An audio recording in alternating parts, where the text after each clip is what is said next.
La clase es de leishmaniosis, solo para que tengan acá en cuenta, la leishmania es un parásito que pertenece a la orden de la Kinetoplastidia, pertenece a la familia Trypanosomatidae y el género Leishmania, ¿no? Existen cerca de 30 especies, de las cuales 21 pueden afectar al hombre.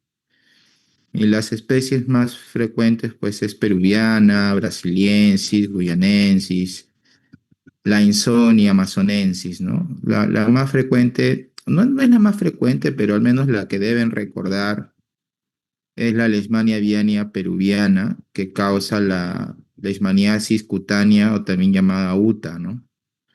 Y la Leishmania aviania brasiliensis, que causa la leishmaniasis mucocutánea o también conocida como espundia. Bueno, esta es la taxonomía de la leishmania. La leishmania es un género, un amplio género, que que a su vez se divide en dos subgéneros, ¿no? El subgénero leishmania y el subgénero viania.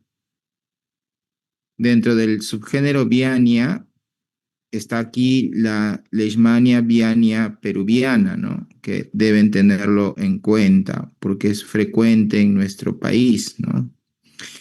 Y dentro del subgénero Leishmania tenemos a otras especies que no son frecuentes en nuestro país, pero sí son ampliamente distribuidas en el mundo, ¿no?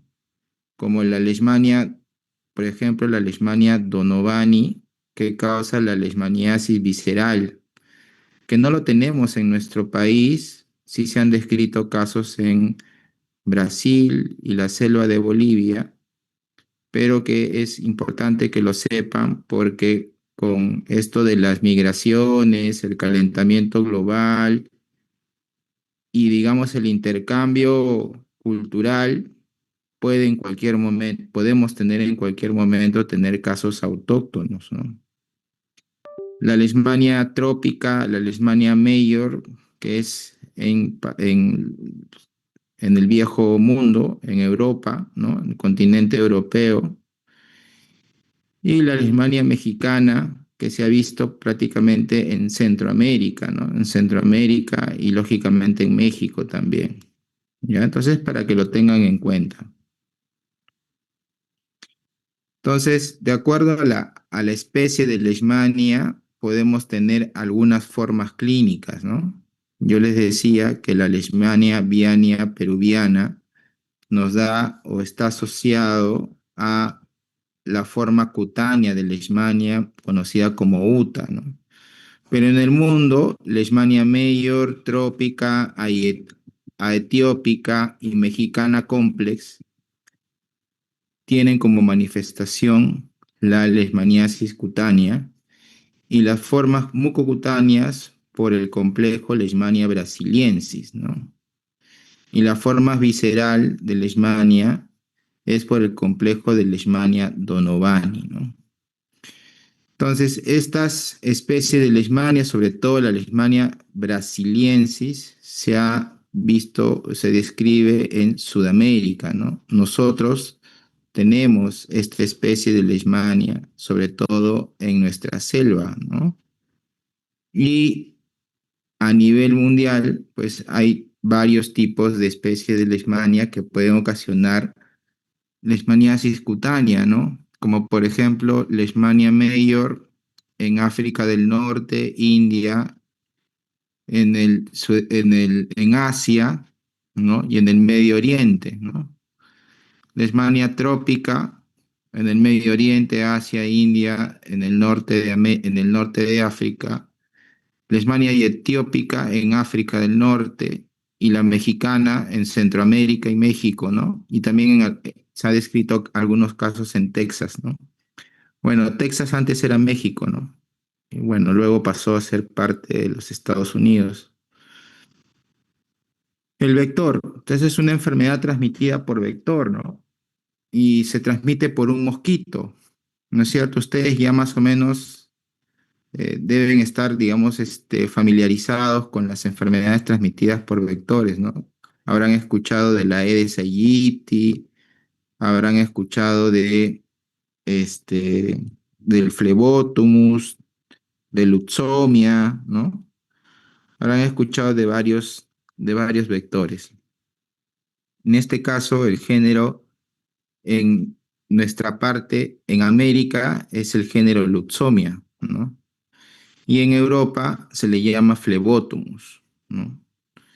En el Perú hay zonas donde se les llama a este vector manta blanca o titira, y hay varias especies de Lutzomia. Las más representativas son las especies de Lutzomia peruensis, Lutzomia verrucarum. No sé si se acordarán aquí, Lutzomia verrucarum es el que transmite la enfermedad de Carrión, ¿no? Lutzomia tejadae, en honor a un parasitólogo sanmarquino, el doctor Tejada, y Lutzomia yacuchensis, ¿no? Son aproximadamente 10 especies de Lutzomia. Entonces, para que el mosquito nos infecte a nosotros, antes este mosquito tiene que infectarse, ¿no? ¿Y cómo se infecta? Se infecta ingiriendo macrófagos infectados de un huésped enfermo, ¿no? O sea, él al alimentarse ingiere sangre y dentro de la sangre, lógicamente, hay macrófagos y estos macrófagos están infectados con amastigotes. Entonces, en el intestino de este mosquito, estos amastigotes se transforman en promastigotes, que luego son inoculados al ingerir sus alimentos, ¿no? Entonces, la forma infectante para el mosquito es el amastigote, los macrófagos infectados con amastigotes, ¿no? Y la forma infectante para el ser humano, ¿cuál es? ¿Qué forma es? Son los promastigotes, ¿no? Promastigote es la forma infectante para los humanos. Este es el mosquito del género Lutzomia, el de aquí, el de la derecha, es Lutzomia, y el de la izquierda es un Phlebotomus europeo, ¿no? Que se ve principalmente en Europa y en el Medio Oriente. Acá están los vectores, este es el Lutzomia. Lutzomia se caracteriza porque al momento de posar en una superficie, coloca sus alas en posición de una V, de una V, ¿no? De una V bien pronunciada, ¿no? En cambio, el género Phlebotomus, cuando se posa en una superficie, lo que hace el Phlebotomus es estirar las patas traseras, sus patas traseras, y poner sus alas en posición horizontal, lo más horizontal posible, ¿no? Entonces, quizás sea una forma de diferenciar, pero lo más importante es que existen entomólogos que capturan a estos insectos y los estudian, ¿no? Los estudian y los clasifican, ¿no? Pero más o menos esa es la disposición que ellos tienen cuando se posan en una superficie. También se han reconocido reservorios, ¿no? Entonces, los mosquitos no solamente se infectan de las personas que están eh, infectadas con la leishmania, sino también de algunos reservorios animales, ¿no? En las zonas andinas, porque vamos a ver más adelante que la leishmaniasis no solamente es de zona de selva, sino también en zonas andinas. El perro doméstico, los roedores y los caballos son los reservorios. Y en zonas selváticas, los roedores y marsupiales silvestres. Quizás ustedes han tenido la oportunidad de viajar a la sierra y han visto a canes, a perros, con lesiones cutáneas, ¿no? Con lesiones, digamos, ulcerativas, ya sea cerca a la nariz o en el rostro, y que muchas veces es confundido esto como sarna, ¿no? Como sarna. Y no se le brinda la atención adecuada a estos canes. Muchos de estos canes también pueden tener leishmaniasis. La leishmaniasis no solamente es del ser humano, sino también puede afectar a los animales. Y entonces ellos se convierten en reservorios, ¿no? Porque los mosquitos se alimentan de esos tejidos de granulación, esos tejidos sangrantes, y bueno, pueden picar al humano, ¿no? Entonces, ellos funcionan como reservorios. Entonces, con respecto al ciclo biológico, hay que recordar, y voy a insistir en esto porque esto es pregunta de examen a todo nivel, ¿no? La, la forma infectante para el ser humano es el promastigote, porque el promastigote es inyectado por el mosquito, ¿no? El mosquito inyecta promastigotes al torrente sanguíneo, ¿no? Al momento de alimentarse. Estos promastigotes son rápidamente fagocitados por los macrófagos y estos macrófagos engullen, ¿no?, a los promastigotes y dentro de los macrófagos se transforman en amastigotes. Dentro de los macrófagos se transforman en amastigotes. En el ser humano, los amastigotes representan la forma de hacer el diagnóstico, es decir, cuando se hace una biopsia de una lesión cutánea o mucocutánea, lo que se va a observar en el frotis o en la biopsia es la presencia de células inflamatorias o neutrófilos con amastigotes en su interior, ¿no? Entonces, esa es la forma diagnóstica.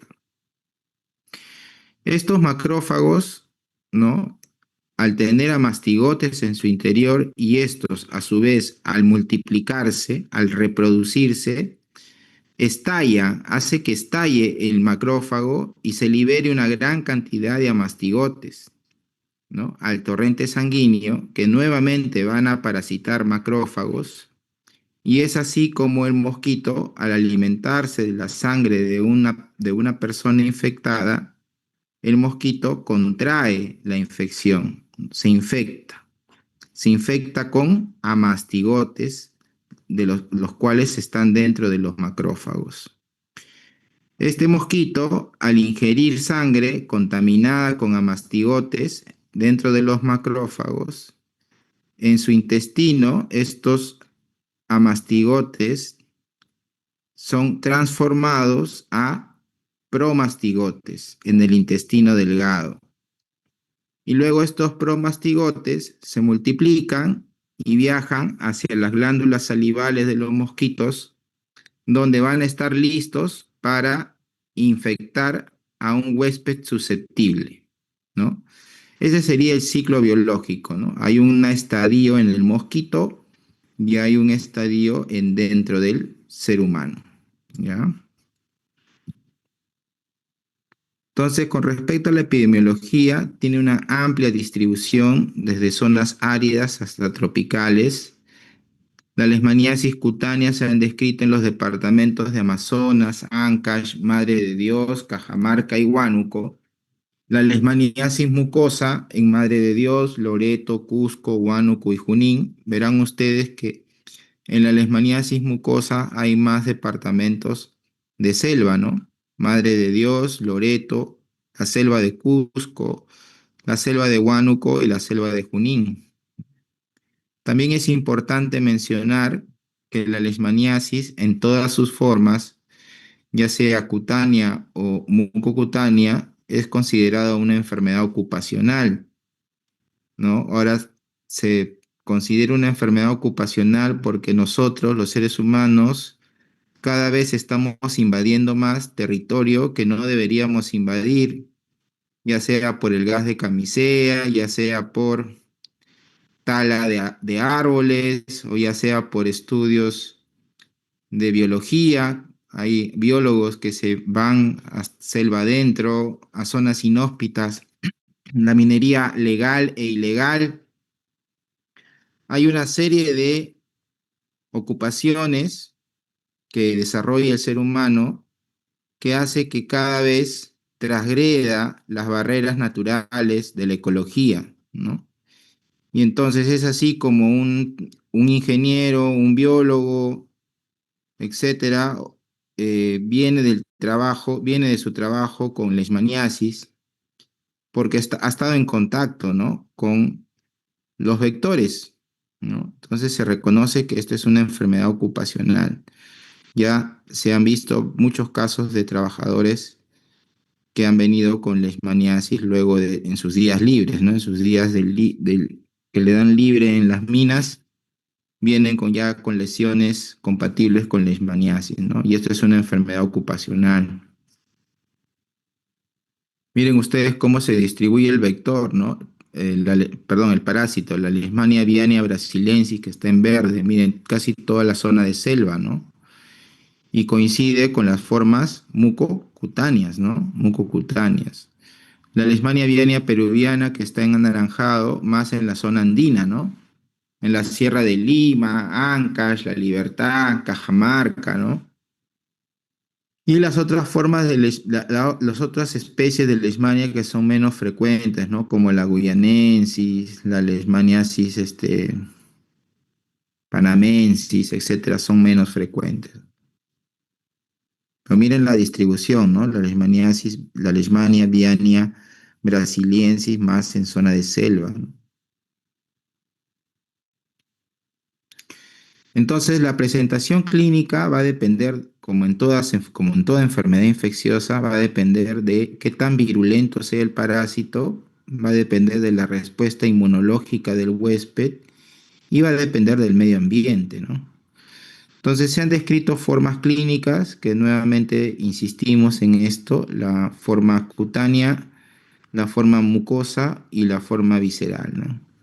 En la forma cutánea tenemos a su vez dos tipos de forma cutánea, ¿no? La cutánea localizada, es decir, una úlcera con bordes elevados, base limpia, ¿no? Y granulomatosa, que no responde al tratamiento antibiótico, ¿no? Es una lesión única. Esa es la UTA, ¿no? O leishmaniasis cutánea o UTA.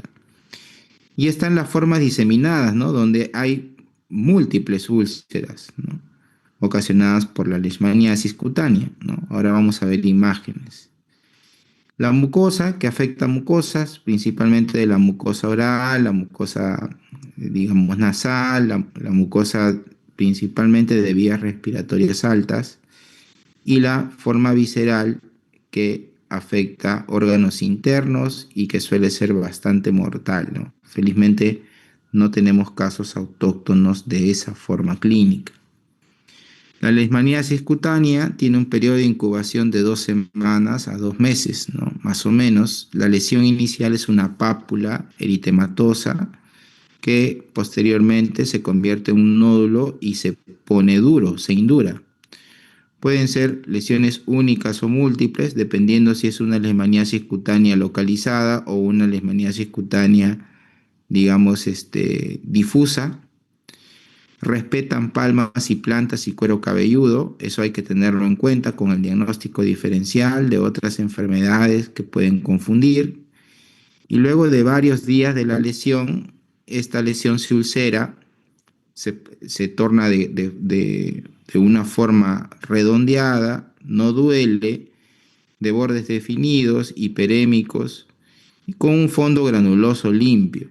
Si es que hay una secreción purulenta o hay una secreción mielicérica, significaría de que esa úlcera se ha infectado, ¿no? Y solo en ese caso tendríamos que iniciar antibióticos. ¿De acuerdo? Entonces vamos a ver las imágenes. Esta es una leishmaniasis cutánea localizada o también llamada UTA. Es una única lesión. Miren ustedes, es una lesión redondeada, de bordes elevados, un fondo granulomatoso, limpio, no doloroso, ¿no? Esto es una leishmaniasis cutánea. En la fotografía de la izquierda vemos una leishmaniasis cutánea que está en franco proceso de cicatrización, ¿no? Pero se ve claramente que se está quedando una secuela, ¿no? Entonces es una cicatriz profunda con, digamos, bordes fibrosados, ¿no? Posiblemente este paciente haya recibido tratamiento de manera tardía o, o de plano que no recibió tratamiento, ¿no? Porque la intención de tratar una leishmaniasis cutánea es evitar que posteriormente el paciente desarrolle una leishmaniasis mucosa, ¿ya? Entonces, una de las características también de estas lesiones es que no duele, no duele, no debería doler. Acá es otra imagen más típica, una imagen granulomatosa con algo de secreción purulenta, bordes eritematosos. Esto pareciera que además está infectado, ¿no? Es una leishmaniasis cutánea localizada, pero además pareciera que tiene signos inflamatorios, infecciosos, ¿no? Y en la otra foto a la derecha es un paciente con leishmaniasis que ustedes están viendo de que la piel ya está recobrando terreno, ¿no? La piel cada vez está aumentando o está reduciéndose el diámetro de la úlcera, pero en el centro todavía se siguen viendo costras mielicéricas, ¿no? Entonces, este es un caso típico, ¿no? Igual aquí, miren, esta es una leishmaniasis cutánea localizada. Hay una lesión en la cara dorsal de la mano y en el cuarto dedo, ¿no? De la mano también. Acá hay dos lesiones. Sí puede darse, ¿no? Que el vector te pueda picar en dos lados, ¿no? No necesariamente tiene que ser en un solo lado. Te puede picar en varios lados. Y este es un paciente con leishmaniasis cutánea, bueno, que no recibió tratamiento de manera oportuna y que este, posiblemente queden con secuelas, digamos, estéticas en el rostro, ¿no? Acá también, mire, esa es una leishmaniasis cutánea que ha afectado la nariz, ¿no? Esta lesión es irreversible, ¿no? O sea, no se puede regenerar el cartílago. Acá había que hacer cirugía plástica, ¿no? En caso de que, digamos, la estética sea un problema para la paciente, ¿no? Candidata a cirugía plástica. Esto de acá no va a regenerar. Acá hay destrucción del cartílago nasal. Y acá hay una úlcera en el rostro, ¿no? También por leishmaniasis. Y acá hay dos úlceras, una en el testículo y una en el cuerpo del pene, que también pueden hacer sospechar una enfermedad de transmisión sexual, ¿no? Pero acuérdense que la gente en el campo hace sus necesidades al aire libre y tranquilamente el mosquito que transmite la leishmania pues lo haya picado en esa zona, ¿no? En esa zona, ¿ya? Entonces, si un paciente viene de una zona endémica con unas úlceras genitales, claro, hay que pensar en una enfermedad de transmisión sexual, ¿no? Yo estoy totalmente de acuerdo, pero no olvidar el diagnóstico diferencial, más aún si es que a pesar del tratamiento para la enfermedad de transmisión sexual no responde, ¿no? No respondiera, ¿no? Entonces hay que estar atentos. Vivimos en una zona endémica, nuestro país es endémico de leishmaniasis y no debería pasarnos, no se nos debería pasar un diagnóstico de ese tipo. También la leishmaniasis, así como afecta al cartílago nasal, puede afectar el cartílago auricular. Y miren ustedes cómo causa mutilación. Esto es irreversible. Esto es irreversible y tampoco se ha demostrado trasplante de cartílago. Esto es irreversible. Eh, y bueno, también tendría que entrar acá algo de medicina estética o cirugía plástica para poder mejorar la apariencia de este paciente. Ya hemos visto las formas cutáneas localizadas. Ahora veremos las formas cutáneas difusas, ¿no? La forma cutánea difusa puede incluso simular una enfermedad que se llama lepra, ¿no? Y a esta forma de leishmaniasis cutáneo difusa se le llama hansenoide. Hansenoide por la enfermedad de Hansen, que es la lepra, ¿no? Se ven nódulos aislados o agrupados, máculas, pápulas, placas infiltradas o lesiones verrucosas, ¿no? Estas, a diferencia de la leishmaniasis cutánea localizada, que sí podía curarse espontáneamente, la leishmaniasis cutánea difusa no se puede curar espontáneamente y la gran mayoría de ellas tiene tendencia a la recaída luego del tratamiento. Miren ustedes acá cómo esta oreja se ha infiltrado, ¿no? Miren ustedes, está inflamado el cartílago articular, está muy inflamado. Si acá no se hace nada, el siguiente paso es que la leishmania va a comenzar a generar llagas, heridas y mutilación. de la oreja, ¿no? Como hemos visto en las fotos anteriores. Miren acá la foto de una niña que está profundamente afectada por la leishmaniasis visceral, ¿no? Perdón, con la leishmaniasis cutáneo difusa. Miren ustedes cómo están acá lesiones múltiples en los brazos, ¿no? Y en el rostro. También ha comprometido el oído, ¿no? La oreja, ¿no? Miren cómo está bien comprometido.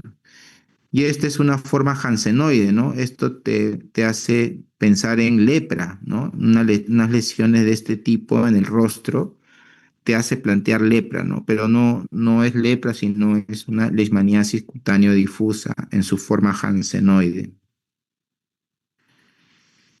Entonces terminamos con la leishmaniasis cutánea localizada, leishmaniasis cutáneo difusa, ¿no? Ahora vamos a la leishmaniasis mucosa, ¿no? Acá hay algunos datos que ustedes tienen que recordar, ¿no? El 40% ocurren 1 a 2 años después de las lesiones cutáneas. Claro, si se diagnosticó de una leishmaniasis cutánea y no se brindó tratamiento, el 40% de esos pacientes puede progresar a una leishmaniasis mucosa. Por eso es importante el tratamiento de las formas cutáneas, a pesar de que se pueden resolver espontáneamente, pero siempre se recomienda el tratamiento, ¿no? El tratamiento disminuye las secuelas cutáneas y también disminuye el riesgo de leishmaniasis mucosa posterior, ¿no? El 70% ocurre luego de los 5 años. O sea, después de 5 años, 7 de cada 10 personas que tuvieron una leishmaniasis cutánea que no recibieron tratamiento pueden desarrollar leishmaniasis mucosa. Puede surgir incluso hasta 20 o 30 años luego de la cura de las lesiones mucosas. Afectan mayormente las vías aéreas superiores. La extensión es rápida, afecta a la mucosa nasal, faringe, laringe, tráquea, bronquios.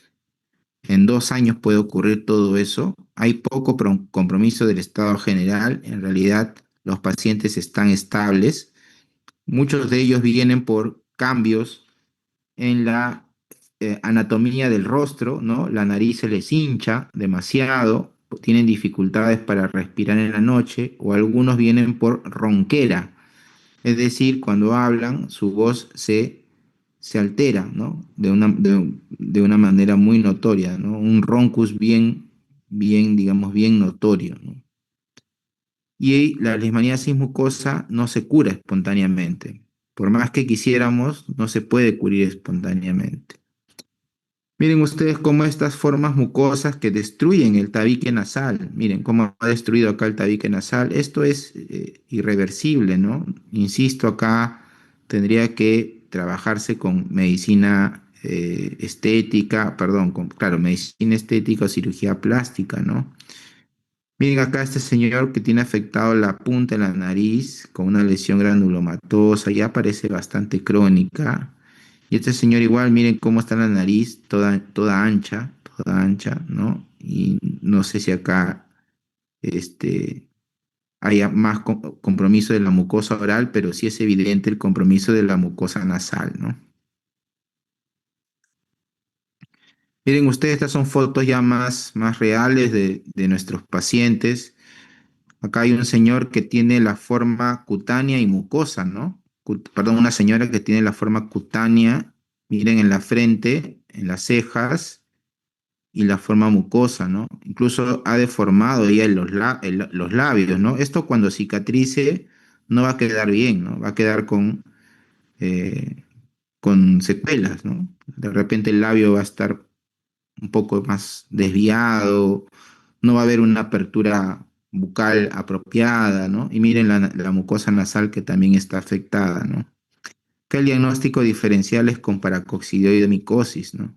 Igual aquí, ¿no? Miren, señor, tiene las lesiones granulomatosas en los labios, en la mucosa. Miren esta nariz súper infiltrativa, edematosa. Miren los bordes con lesiones granulomatosas, ¿no? Y en el centro se ve claramente una lesión ulcerativa, lo cual corrobora el diagnóstico de una leishmaniasis mucocutánea.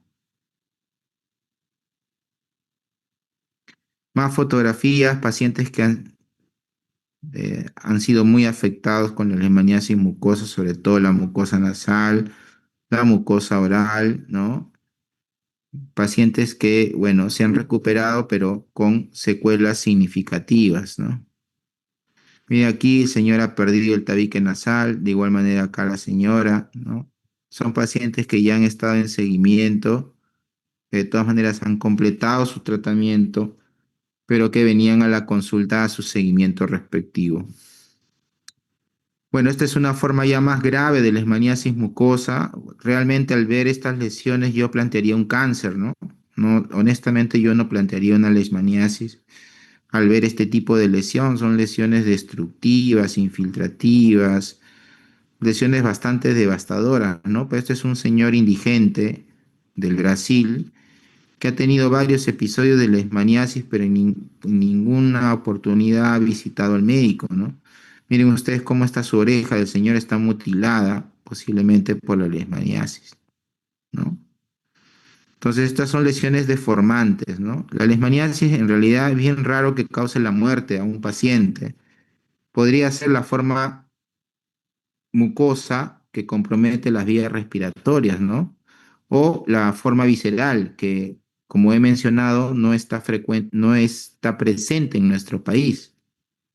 Bien raro que una leishmaniasis mucosa o cutánea te cause la muerte, ¿no? Pero sí te puede dejar lesiones muy deformantes de por vida, ¿no?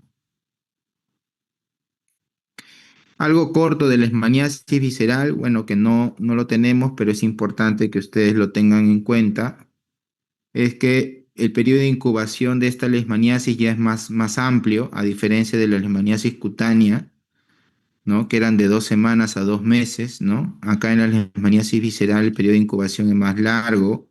La evolución es un poco más crónica, lógico, si tiene un periodo de incubación más largo, la evolución será más crónica, pero son, digamos, manifestaciones más sistémicas, ¿no? Porque puede haber fiebre, que puede ser una fiebre intensa o elevada y luego intermitente y persistente. Puede haber marcada de esplenomegalia. La esplenomegalia puede llegar hasta la fosa ilíaca derecha. Hay hepatomegalia, linfadenopatías. Se ve piel hiperpigmentada porque puede haber insuficiencia suprarrenal sobreagregada al cuadro clínico. Puede haber pancitopenia por infiltración de la médula ósea de estos parásitos, desnutrición calórico-proteica y muerte. Solo aquí para que ustedes vean cómo este niño, miren el tamaño del hígado que está pintado de azul y miren el tamaño del vaso que está pintado en rojo, ¿no? Sí, el niño tiene una gran hepatoesplenomegalia, tiene signos de desnutrición crónica, ¿no? La mortalidad al manejar estos pacientes es alta, ¿no? Miren acá unas personas, desde adultos a niños, todos ellos con un abdomen prominente, ¿no? Posiblemente con hepatoesplenomegalia, en la gran mayoría por desnutrición crónica y en algunos por leishmaniasis visceral, ¿no? El diagnóstico, lo que hay que hacer es biopsiar o hacer primero un frotis de la úlcera, ¿no? De la lesión cutánea o mucosa, ¿no? El problema con el frotis es que tiene una sensibilidad del 70%, ¿no? Es decir, de cada 10 pacientes con leishmaniasis, solo voy a poder detectar a 7, ¿no? Y también se puede hacer un cultivo, lo cual tardaría mucho, pero se puede hacer un cultivo en el medio Novi Magniel Nicol, en el famoso medio NNN, lo cual debe observarse por 4 semanas. Hay pruebas serológicas también, como la prueba de inmunofluorescencia indirecta, el ELISA para leishmania y la intradermoreacción de Montenegro, ¿no? Que también puede ayudar. Con respecto al tratamiento, lo que acá ustedes deben recordar es una palabra, el estivogluconato de sodio o glucantime, ¿no? O glucantime. La dosis es de 20 miligramos por kilo de peso, ¿sí? Si es una leishmaniasis cutánea, el tratamiento 20 días, que se recomienda es 20 días. Si es una leishmaniasis mucocutánea, el tratamiento es un poquito más largo, ¿no? 28 días. Pero eso son tiempos referenciales, ¿no? Es una referencia. La evolución clínica es lo que va, digamos, a primar para definir los días de tratamiento antiparasitario con estíbulo-gluconato de sodio. Tenemos como alternativa también la anfotericina B liposomal, ¿no? Y también tenemos otras alternativas como la pentamidina, como la miltefosina, las terapias localizadas con láser, con calor, ¿no? Son algunas de las intervenciones terapéuticas que se pueden usar en leishmaniasis. El problema con el estíbulo-gluconato de sodio es que es tóxico, ¿no? Altamente tóxico. Hay que tener mucho cuidado en pacientes adultos mayores. Si es un adulto mayor, hay que solicitarle pruebas bioquímicas y al menos una evaluación por cardiología, ¿no? Con electrocardiograma, porque pueden tener efectos adversos muy serios. Últimamente se han visto efectos adversos como pancreatitis, por ejemplo, que felizmente es reversible, pero se ha visto con este tipo de tratamientos, ¿no? Gracias, chicos. No sé si hay alguna pregunta o comentario de la clase.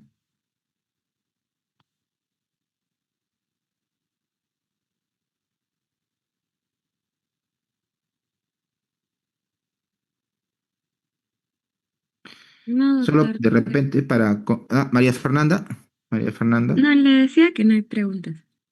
ya, solo de repente para complementar, chicos, cuando ustedes tengan una lesión cutánea infiltrativa, ulcerativa, que, que digamos más o menos se asemeje a las fotografías que yo les he traído, y a pesar de tratamiento antibiótico no hay mejoría, pues no sigan con el tratamiento antibiótico, ¿no? Si ya ven que con el antibiótico no mejora, lo que deberían hacer ustedes es plantear la posibilidad de que esto sea una leishmaniasis, ¿no? Y si tienen la oportunidad de hacer diagnóstico en su centro de salud o en la posta donde ustedes van a hacer el serum, pues soliciten al laboratorista para que les haga un frotis.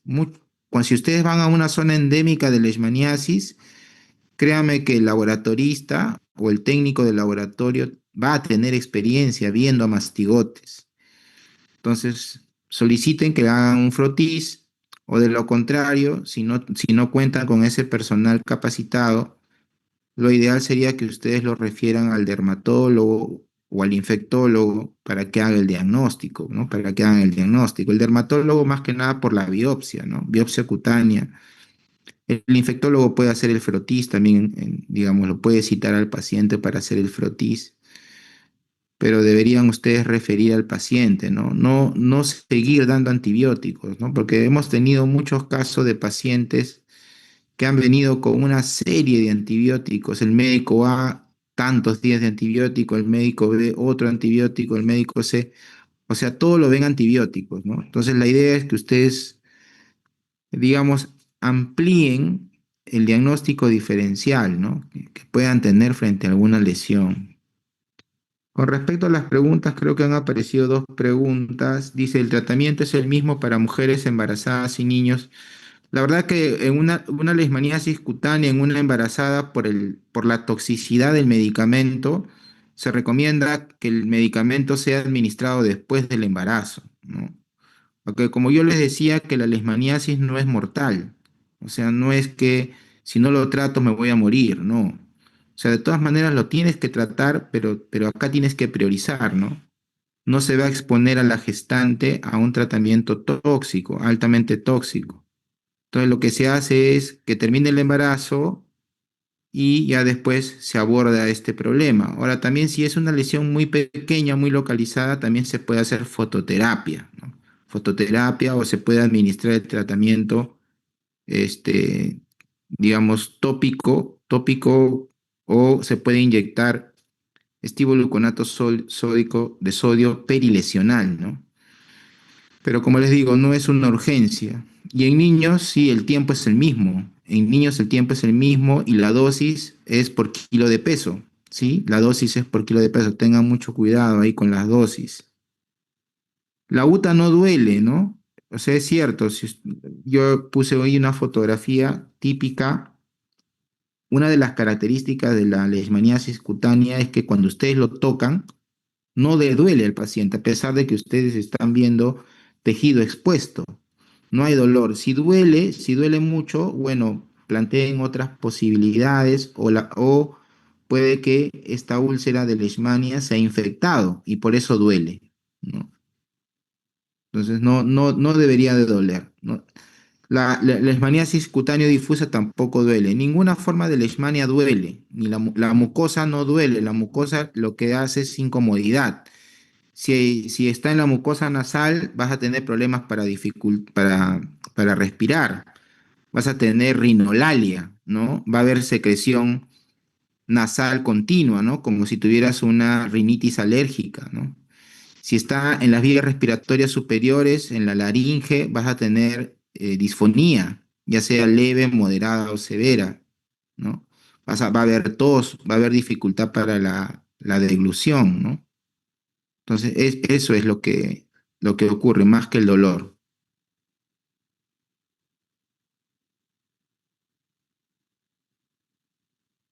La prueba de inmunofluorescencia indirecta lo puedes pedir para ambas formas, tanto para la cutánea como para la mucosa.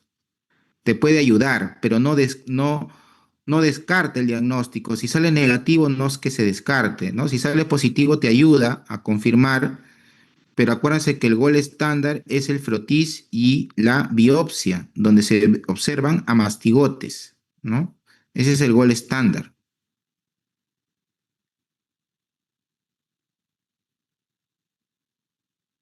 Muy bien, chicos, si no hay ninguna otra pregunta, yo creo que concluimos con la clase y bueno, gracias por su participación.